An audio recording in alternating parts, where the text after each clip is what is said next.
Uy, luto na. Tara na kumain.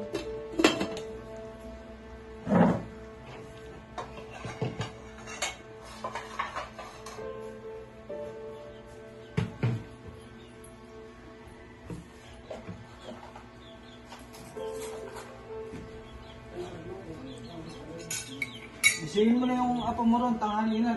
Gagayak pa siya. Ito may ginagawa ako. Hindi ka lang gumising.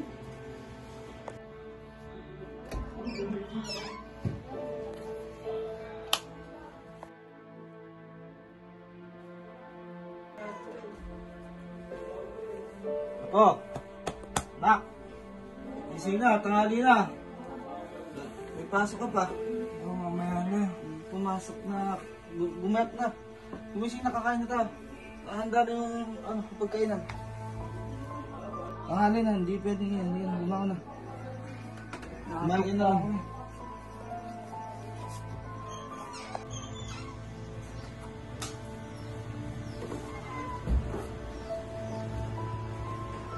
Kumain ka po. Agayak ka. Oo po, kumain ka na. Mahal pa yung pasok mo. Baka malit ka pa.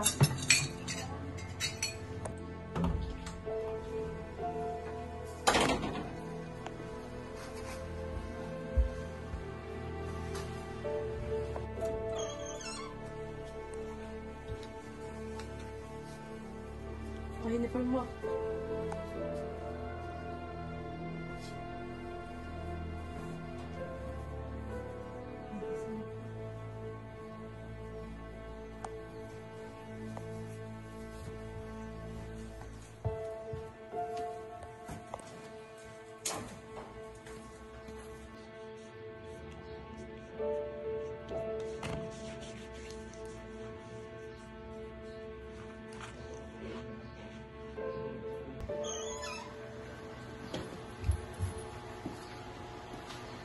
Apo.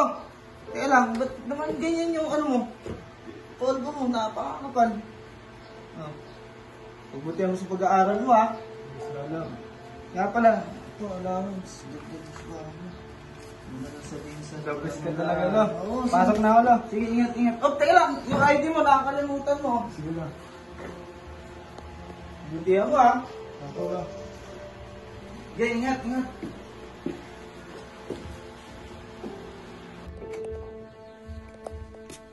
Gabriel, ako! Pagbutihan mo sa pag-aaral, ha? Yes, Lolo. Sige, ingat!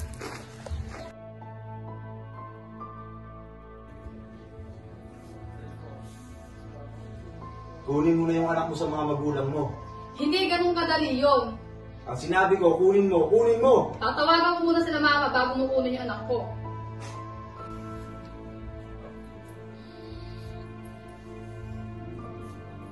Kailangan mapunta sa puder natin yung bata na yan. Eto na nga, diba tinatawagan na? Hindi mo makaintindi.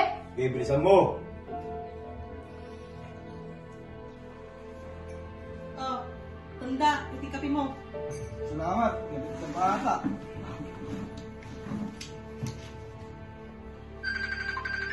Oh, may tumatawag sa telepono mo.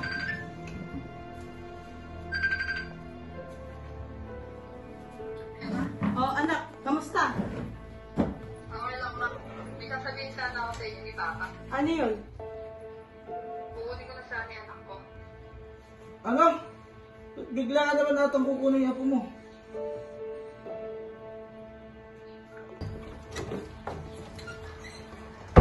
Dito na po ako.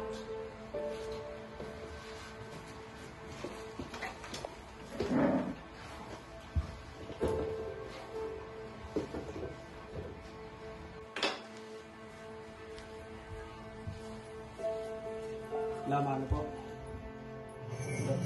Oy, mahali po. Gano'n wala?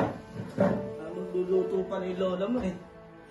Apo, tumawag sa amin kanina yung mama mo. Gusto ka na nilang kunin ulit. Gusto na nilang mapunta ka sa poder nila. Baka bukas ang makalawa kunin ka na nila dito. Oo, ganun talaga po eh. Ganun talaga. Mga magulang mo, kailangan mo pumunta sa kanila.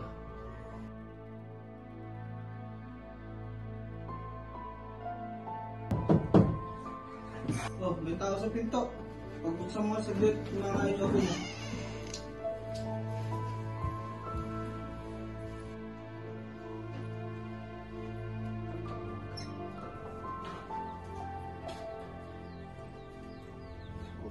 Upo muna kayo. O ma, nandito yung anak mo.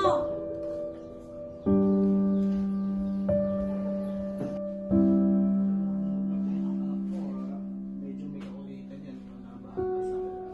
Kung gano'n namin nilagayan yung anak mo, sana nalagayan mo rin siya kung gano'n namin siya kamahal. Paano wala? Ako. Tuloy mo ang bag mo. Wala, ganun talaga eh. Kailangan mo sumingit sa buhay. Okay.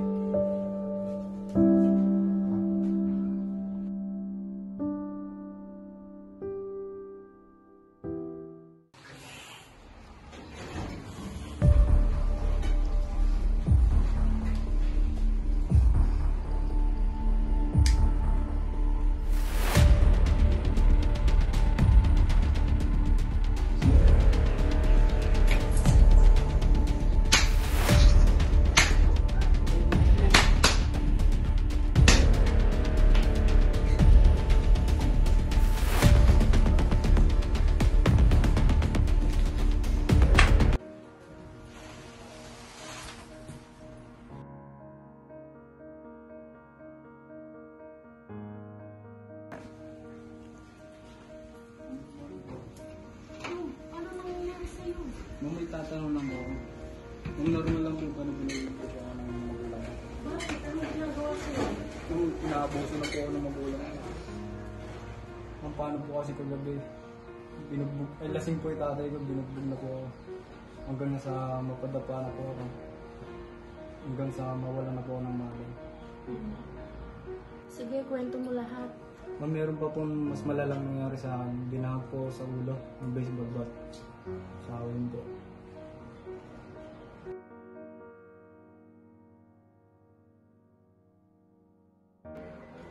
Wait lang anak ha, may tatawagan lang ako. Sige po, ma'am.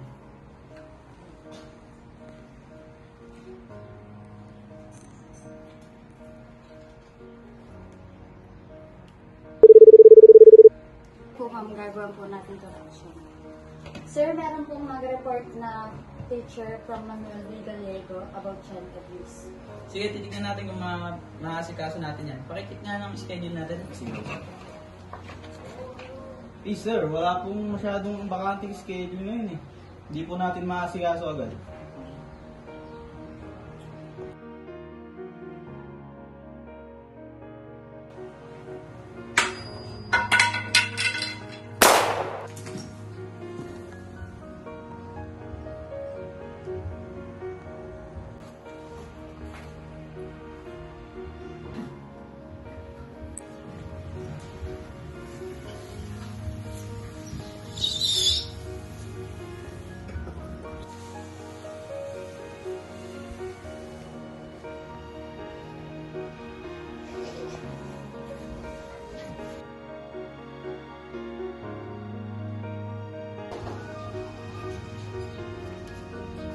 Hello po, sir. Dito po sa may San Felipe, Matanda, Purok 5. Meron pong baril na naganap sa may pinsan ko po.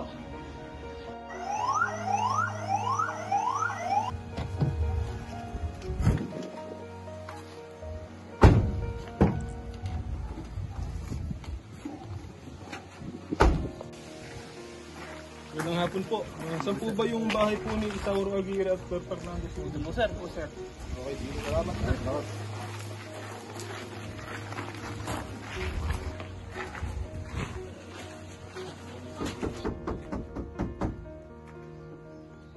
Magandang hapon po.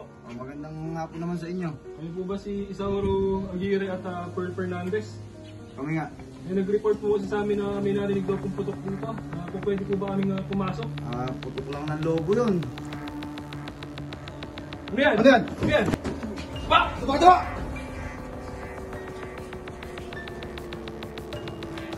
Enter area.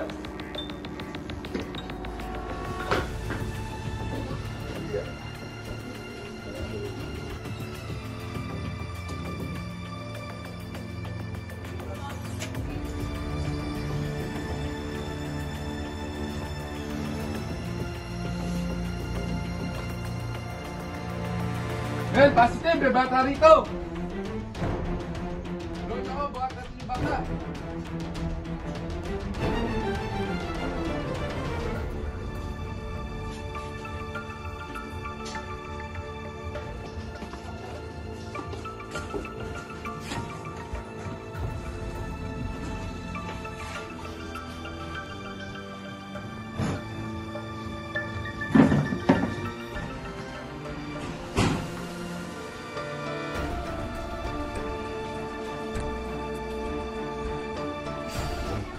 Ikaw, Isauro Aguirre at Pearl Fernandez ay inaaresto namin sa salang pagpatay kay Gabriel Fernandez.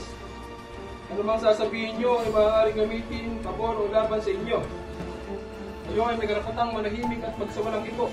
Ano mang sasabihin nyo ay maaaring gamitin pabor o laban sa inyo. Kayo ay may karapatang kumuha ng sariling tagapagtanggol at kung wala, ay pagkakauluban kayo ng ating gobyerno. Naiintindihan nyo ba ang inyong karapatan? Opo.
Lahat ay magsitayo. Ang korte ay nasa seksyon na ngayon. Marangal na hukong Dexter Sebastian na napumuli. Pari ng hukong. Ang kaso ngayon ay murder. Mayroon pang bungad na payag.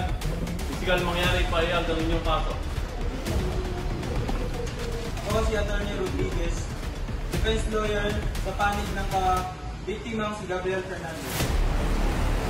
Sigurado ng depensa. Mayroon yung payag ang inyong kaso. Ako si Ian Timbang, tumatayong abogado ng mga pagkakatalo sa isang kasong murder. Nihiling ba ng prosekusyon na tumawag ng anumang testigo? Ang prosekusyon ay tinatawag si Ginoong Pusyo sa panindang saksi.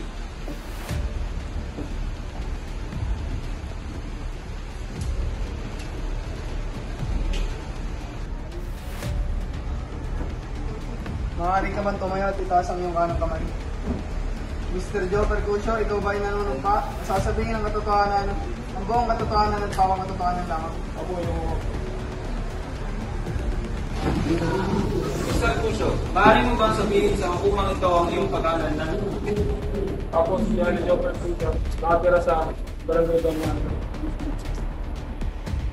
Mr. Pusyo, saan ka naroon sa oras na alas 9 ng umaga? Nang ako iitusan sa community, nung napadaan ako sa bahay, meron akong narinig na patok ng bahay. Mga nakita na silipin, kaya hinang-hila sa lapag ng bahay. Mr. Pusyo, nakikilala mo ba ang mga salarin? Opo, sino po sila Isauro Aguirre, tapos Fernandez. Sa hukumang ito, may ituturo mo ba? Opo, sila po. Ang depensa ay maaari na magtanong sa testigo.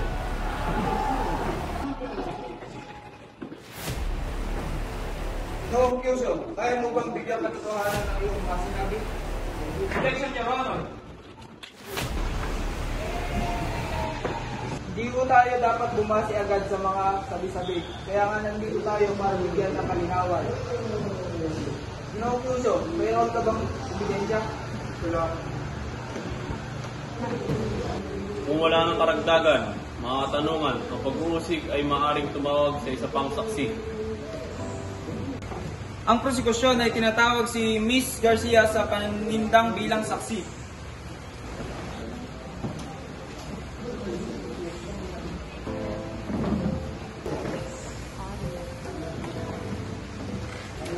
Miss Garcia, maaari mo bang sabihin sa hukumang ito kung anong nasaksihan mo sa biktima? Pumapasok si Gabriel na may puro pasa sa mukha.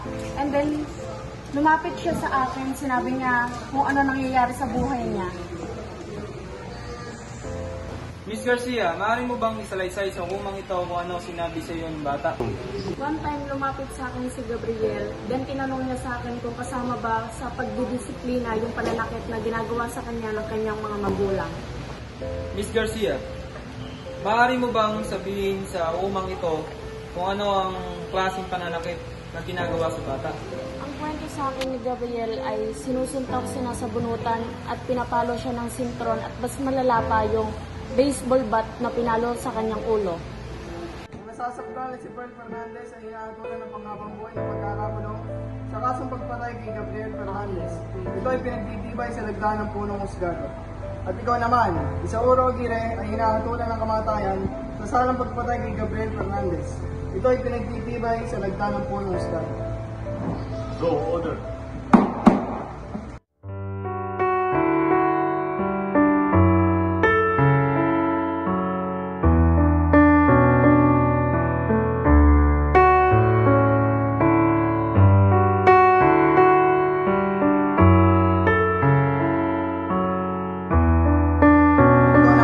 Isauro Aguirre ay inaatulan ng kamatayan sa salang pagpatay kay Gabriel Fernandez. Ito ay pinagtitibay sa lagda ng punong husgado. Go, order.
Hop.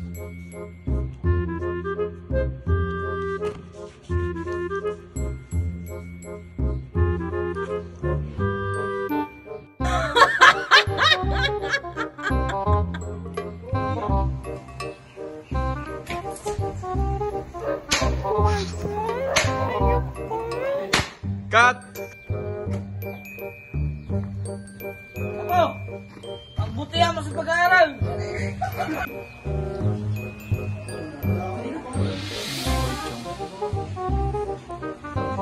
Hindi. Chong, kahit ito lang yung lapit niya. Upo nga doon sino. Ay, Chong. Ito kasi yung... Yan, kahit ganyan yung lapit. Okay lang. Ganyan niyang Sige na, kalapit. balik mo siya sa baba. Palisin mo yung ano. Hindi naman nakapunin yung nanay mo eh. Lugay-lugay nga ang buhon. Kung labas muna para hindi nakakaya daw. Ay!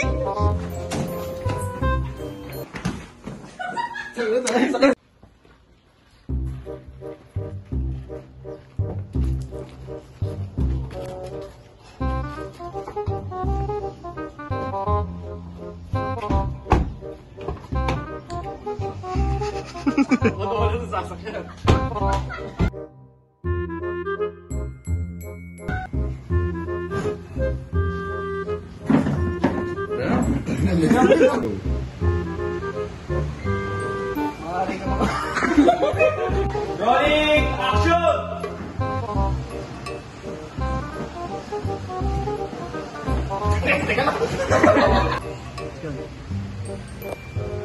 Ano ba?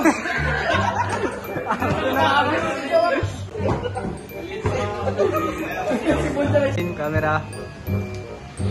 Lahat ay magsitayo.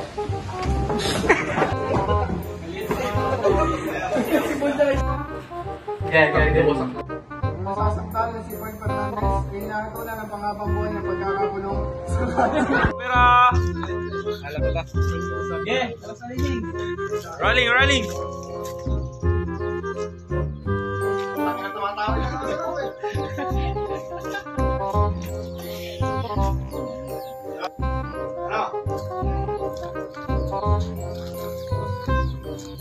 Go!